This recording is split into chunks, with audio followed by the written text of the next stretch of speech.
আমার প্রিয় ছাত্ররা, আজকে তোমাদের জন্য যে বিষয়টা আলোচনা করব সেটা হলো রেশিও এবং পার্সেন্টেজ চ্যাপ্টারের প্রায় শেষ। এবং এই চ্যাপ্টার থেকে দুটো এক্সাম্পল করে দিয়ে আমি দেখিয়ে দেবো যে অঙ্কগুলো কীভাবে করতে হয়। এবং যারা যারা করতে পারছো না বা অঙ্ক করতে অসুবিধা রয়েছে তোমাদের, তো বিশেষ করে তাদের জন্য এই এক্সাম্পল দুটো আমি দেখিয়ে দিচ্ছি। তো আশা করছি এই এক্সাম্পল দুটো দেখলে তোমরা বাকি অঙ্কগুলো করতে পারবে। তো এই ধরনের কিছু অঙ্ক দিয়েছি যে ভেরিফাই দ্যাট 30:45 ইকুয়াল টু 16:24। তাহলে কি বোঝাচ্ছে এই যে জিনিসটা কি বোঝাচ্ছে, এটা যে 30:45 তার মানেই হলো 16:24। তার মানে এই রেশিও যা হবে এই রেশিও তাই হবে, এই রেশিও আর এই রেশিও সমান, ব্যাপারটা তাই বোঝাচ্ছে। তাহলে আমরা কিভাবে সেটা প্রুভ করব বা কিভাবে ভেরিফাই করব, কিভাবে সেটা জানবো যে এটা সমান বটে কি না? কিন্তু আমরা দেখে তো বুঝতে পারছি না যে এটা সমান বটে কি না, কিন্তু আমরা কীভাবে বুঝবো? তো আমাদেরকে একটা কী করতে হবে না, দুটো রেশিওকে আমাদের আলাদা আলাদা করে নিতে হবে।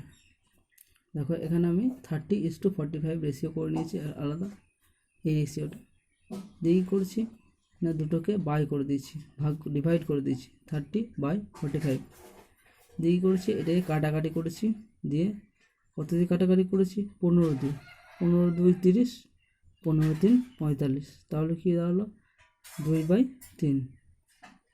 আবার দেখা যাক এই রেশিওটাকে এবার নিয়েছি 16:24 সমান 16/24 করেছি, আগের মতো সিমিলারলি আগের মতোই দিয়ে করছি, 8 দিয়ে কেটেছি, 8 2 16, 8 3 24, কী দাঁড়ালো 2/3। তাহলে আমরা কি দেখতে পাচ্ছি যে এটাও 2/3 দাঁড়াচ্ছে এবং এটাও 2/3 দাঁড়াচ্ছে, মানে এই রেশিওটা ভেঙে যা দাঁড়াচ্ছে এই রেশিওটা ভেঙে তাই দাঁড়াচ্ছে। তাহলে কি দেখা গেল, ভেরিফাই আমরা করে নিলাম।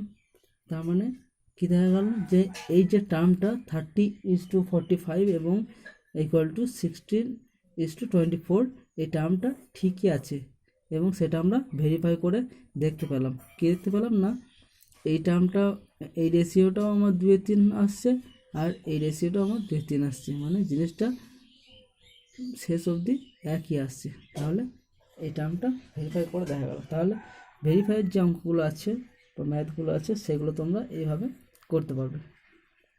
আর একটা অঙ্ক যেটা এক্সাম্পল যেটা দেখিয়ে দিচ্ছি, একটা অঙ্ক, বাকি অঙ্কগুলো ঠিক এই ধরনেরই আসে এবং রেশিও এবং পার্সেন্টেজ থেকে এই ধরনের অঙ্কগুলো আসে। A soldering alloy has the ratio of tin and lead in 3:2। তার মানে কি বলছে না, একটা সোল্ডারিং অ্যালয়ে কী হচ্ছে না, টিন এবং লিডের রেশিওটা কত আছে 3:2 আছে। মানে একটা সোল্ডারিং অ্যালয়ে কী হচ্ছে না, 3 ভাগ কী হচ্ছে তিন ভাগ টিন এবং রেশিও অনুযায়ী আর কি 3 ভাগ টিন আর 2 ভাগ হচ্ছে লিড। তাহলে এইভাবে যদি ধরি তাহলে এতটা হচ্ছে টিন, এটা লিড, মানে 3 ভাগ টিন, এটা 3 ভাগ, এটা 2 ভাগ, 3:2।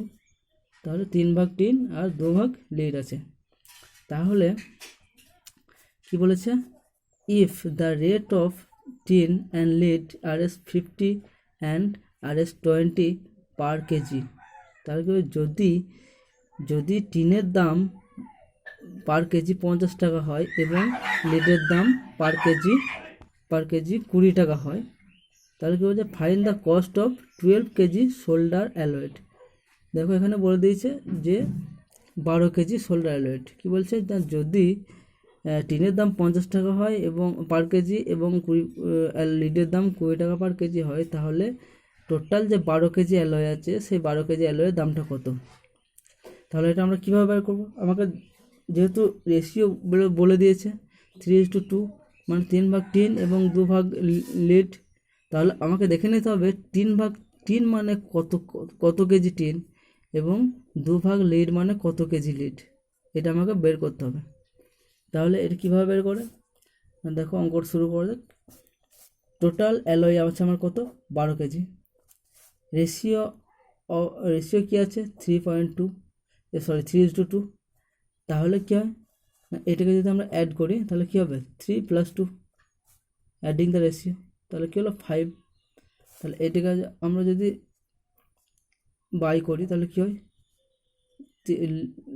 টোটালটা তাহলে কী হয়, টোটাল লিড হচ্ছে যদি 5 হয় তাহলে তার মধ্যে 3 ভাগ হচ্ছে তোমার টিন আর 2 ভাগ লিড, তাহলে টোটাল 5-এর মধ্যে 3 হচ্ছে কি টিন, তাহলে টিনের জায়গায় কী লিখব 3/5, কারণ আমার 3 ভাগ হচ্ছে টিন আর টোটাল হচ্ছে 5 ভাগ, টোটালটা আসছে 5 ভাগ, 3 ভাগ আর 2 ভাগ মিলে কত হয় 5 ভাগ।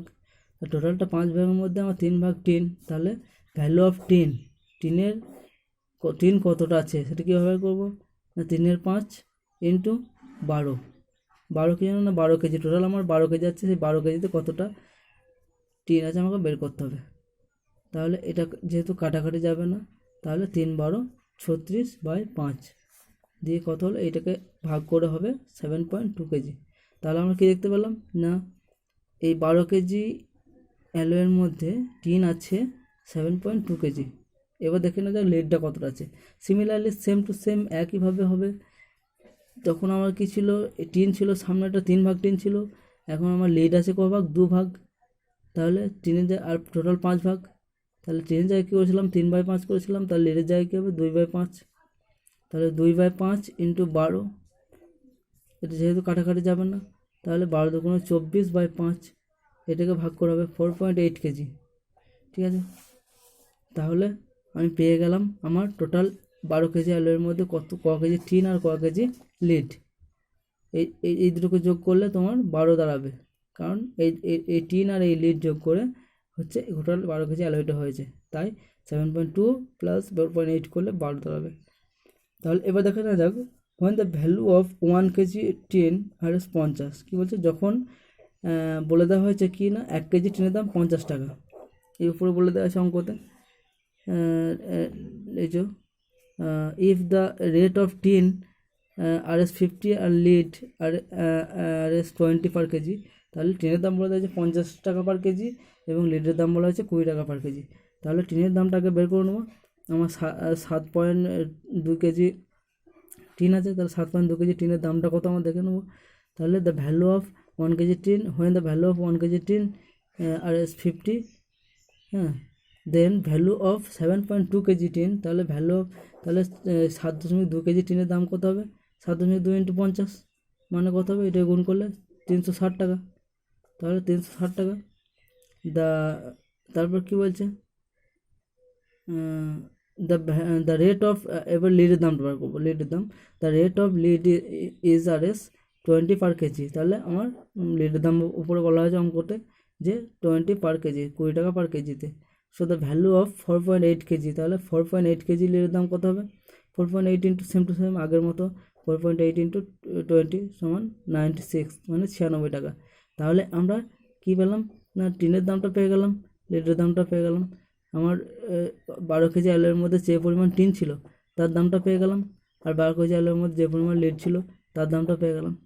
তাহলে টোটাল কী নিয়ে তৈরি, আমার টিন নিয়ে এবং 7.2 কেজি টিন নিয়ে এবং 4.8 কেজি লিড নিয়ে আমার এই টোটাল এটা তৈরি, টোটাল অ্যালয়টা। তাহলে টোটাল অ্যালয়টার দাম কত হবে, এই দাম প্লাস এই দাম, তাহলে টোটাল কস্ট হবে 12 কেজি অ্যালয় টোটাল কস্টটা কী হবে 360 + 96 মানে 456, এটা হলো অ্যান্সার। তাহলে তোমরা বুঝতে পারলে যে বাকি অঙ্কগুলো অ্যাকচুয়ালি এইভাবেই হবে, কিছু কিছু অঙ্ক হয়তো একটু ডিফারেন্স থাকবে, সেক্ষেত্রে অবশ্যই হেল্প করব। তো আশা করছি এই দুটো এক্সাম্পল দেখে তোমরা বাকি অঙ্কগুলো প্রায় করে নিতে পারবে, আটকাবে না। তো আজকে এই পর্যন্ত, পরবর্তী ভিডিওতে আরও অন্য কিছু বিষয় নিয়ে আলোচনা করা হবে।